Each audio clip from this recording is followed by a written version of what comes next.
Everybody, welcome back. Today we're going to take a look at two more expensive AKs.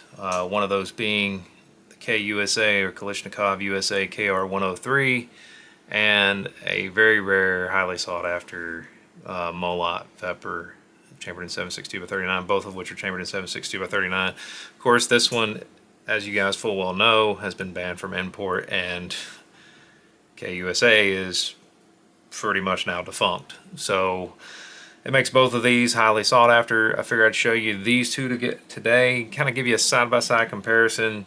Although they seem to be quite similar, they are in fact quite different.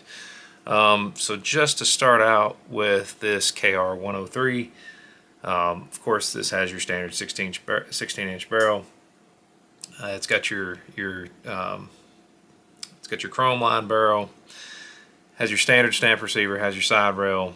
Let's see, it's got a smooth top cover on it. This one is not quite in the factory configuration. It does have that tango down grip. Additionally, the buttstock has the trap door for the cleaning kit. I'm kind of knocking stuff off the table over here. What else about this? Let's see. I want to say this has got the same thread pitch as a lot of your others that have this typical AK-74 style muzzle brake, which would be the 24 by 1.5 millimeter right hand. Let's see, what else? Of course, it does have bayonet lugs, and I guess probably the most important factor to a lot of you is the fact that this is made in America, or rather was made in America. Make sure you check out Clayco's video about KUSA and its downfall. It's really interesting to see the backstory into that. So I'll put a link down in the description below, but just make sure you go check out his video if you're curious to see what happened with KUSA. So like I said, my point today was try to show you the best of the American AKs with the best of, I guess you could say, the best of the Russian AKs. Don't really know how else to put that. And while these are very similar, they're also very different, like I'm saying. Now, your Vepr, what makes it so much different from this KUSA rifle is the fact that you will notice right off the bat the barrel is much heavier as compared to the KUSA. These are actually made with essentially a cut down RPK. It's not cut, I don't think it's cut down, it might be. Correct me in the comment section down below, but it's essentially like an RPK style. It's very beefy. Of course, it also has the 1.5 millimeter bulged trunnion, and it's also got RPK style sights. Of course, as I go through this, I'll be inserting pictures. Now, this does have a cold hammer forged chrome line barrel. In terms of the KR103, as far as I know, it's just a chrome line barrel. I don't know if it's cold hammer forged. I couldn't really find a whole lot of specs on that. Your mag wells are dimpled on this one, whereas on this one they have essentially a plate that's been tack welded in, reinforcing plate. You'll notice also that the trigger is way more curved on this Vepr as opposed to the KR103. It's more of your traditional style. I don't believe either of these have been shot very much at all. I do know this Vepr is almost completely original. I can't remember if that was the original muzzle device, but I'm gonna quit talking now and I'm gonna try to show you a little bit more about these rifles, a little bit more detail, and just kind of let you take a good look at it for yourself. Now, this KUSA one does have more of a painted on finish. That's reminiscent of a lot of the, I guess you could say, the Hungarian rifles. It does have a tango down grip on it. And I want to say you can still sometimes find these for about $1,500 if you want a true American made AK. You know, they're not bad for what they are. They really aren't. You know, back here it does have the trap door. If I can do it without smashing my finger. It's got the nice little cleaning kit.